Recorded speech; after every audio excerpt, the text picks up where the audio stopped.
sahabat kepo dimanapun Anda berada. Apakah Anda masih punya kebiasaan jika Anda selesai bekerja kemudian laptop ini tidak dipakai, kemudian Anda tidur, sementara ini power dari PC ini masih menancap di kontak-kontaknya ini dan Anda tidak mencabutnya?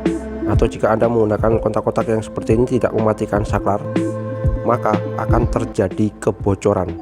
Oke, nanti akan kita ukur berapa watt yang tersisa jika power PC ini tidak dipakai. Nah, kemudian ini berikutnya temanku, ini ada charger HP. Jika Anda sudah selesai mencharger HP, kemudian Anda lupa atau memang Anda sengaja tidak mencabutnya dari kontak-kontak ini, maka sudah dipastikan dia akan memakan daya dan akan membuat kebocoran arus dan boros. Oke, nanti akan saya ukur juga berapa daya yang terpakai jika dia tidak digunakan untuk mengecas HP ini. Oke, lanjut temanku. Dalam pengukuran ini, sebelum kita melakukan pengukuran, ada beberapa hal yang perlu saya sampaikan dulu. Yang pertama, untuk pengukuran daya yang lebih kecil dari 1 watt itu tidak bisa menggunakan alat yang hanya sekedar alat pengukuran. Sebagai contoh, saya punya multimeter 2 itu jelas tidak bisa, karena 2 multimeter itu tidak ada yang bisa dipakai untuk mengukur arus AC. Itu tidak bisa. Nah, kemudian yang satu ini bisa. Tapi kita masih repot karena di dalam ini tidak ada kalkulasi untuk perhitungan daya secara total.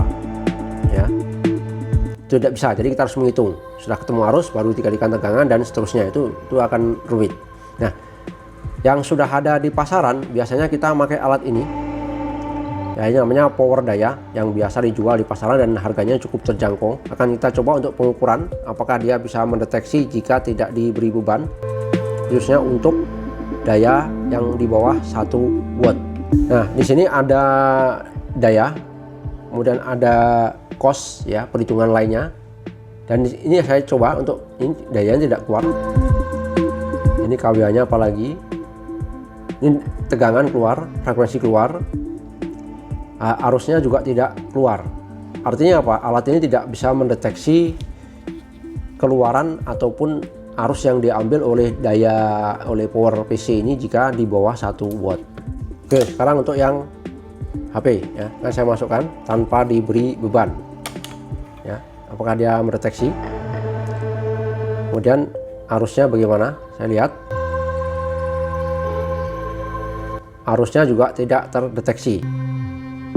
Ini jika tidak diberi beban. Jika diberi beban, apakah dia bisa mendeteksi?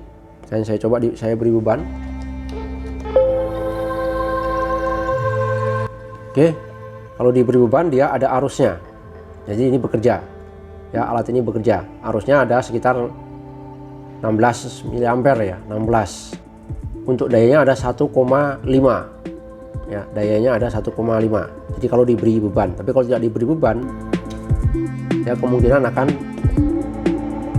menghilang ya. Nah, ini dia tidak bisa mendeteksi dari tanpa beban. Oke. Untuk yang lainnya juga sama seperti itu, jika diukur di sini sama, dan alat ini berarti tidak terlalu bagus untuk kita buat pengukuran daya yang lebih kecil dari 1 watt. Jadi kita harus menggunakan alat yang lebih teliti. Dan ini ada alat. Nah, alat ini akan saya perkenalkan dulu. Ini alat yang digunakan untuk penelitian yang lebih teliti. Nah, di sini ada beberapa satuan. Salah satunya adalah satuan watt di sini ya. Ini adalah perhitungan watt, sudah di dalam perhitungannya. Dia mempunyai ketelitian 0,00 watt. Nah, di sini juga sama, di sini ada tegangan. Nah, kemudian di bawahnya adalah arusnya, ada 0,0 mA. Jadi ada 1/10 mili ketelitiannya. Nah, kemudian di sini selain itu ada power factor. Nah, ini power factor. Power factor itu adalah dipakai untuk mengkalkulasi perhitungan daya listrik arus AC. Nah, itu kalau kita untuk pemula harus belajar lagi. Sekarang kita akan mulai pengukuran. Ini kita mulai dari power komputernya. Ya. Ini pengukurannya mudah sekali. Ya, ini alatnya tinggal modenya paralel. Jadi kita ini seolah-olah nih cepit buaya ini sebagai colokannya. Oke. Ini tidak dipakai. Ya, jadi ini tidak dipakai. Ini ada terdeteksi 0,16. Nah, arusnya berapa? Arusnya ada 16,6 mA. Besar juga. Ini Kospi-nya ada 0,0. Nah, ini cost-nya sangat rendah sekali. Nah, ini akan sangat menguras energi ya. Karena ini cost-nya sangat rendah sekali karena dia bersifat sebagai beban-beban yang menguras arus. Oke, berikutnya untuk yang charger HP. Tidak dipakai. Dia ada sekitar 0,15 watt tidak dipakai. Arusnya sekian 1,6. Kemudian cost-nya menjadi 0,3. Nah, ini agak lumayan ini. Masih di bawah ini ya, bukan di atas tapi di bawah ini. Ya, jadi ini tidak terlalu menguras daya. Tapi di sini terjadi 0,15. Nah, ini. Jadi ini kalau nancap di rumah Anda secara terus-menerus itu apa yang bisa dibayangkan.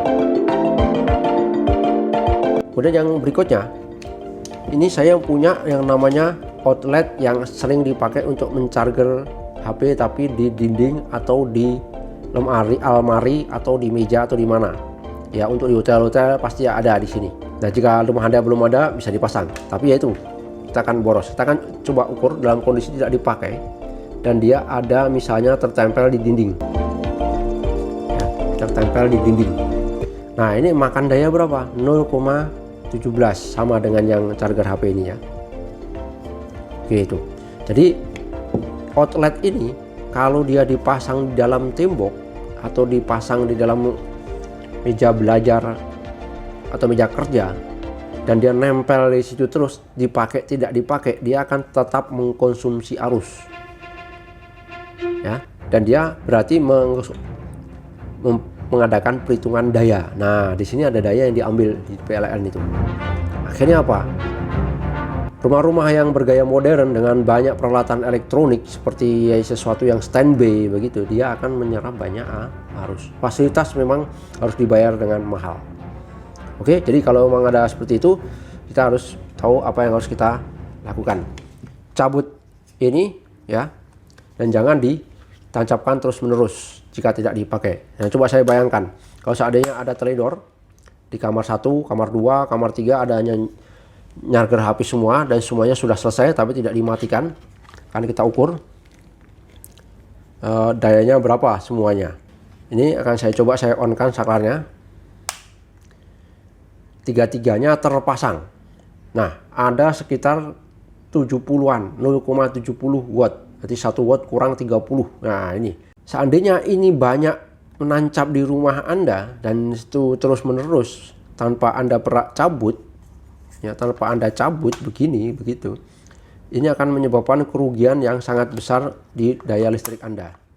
Jadi pesan saya, tolong segera cabut jika memang sudah tidak dipakai. Kemudian untuk yang mempunyai televisi standby, kalau bisa televisi standby itu juga diberi stop kontak yang model seperti ini, ada saklarnya.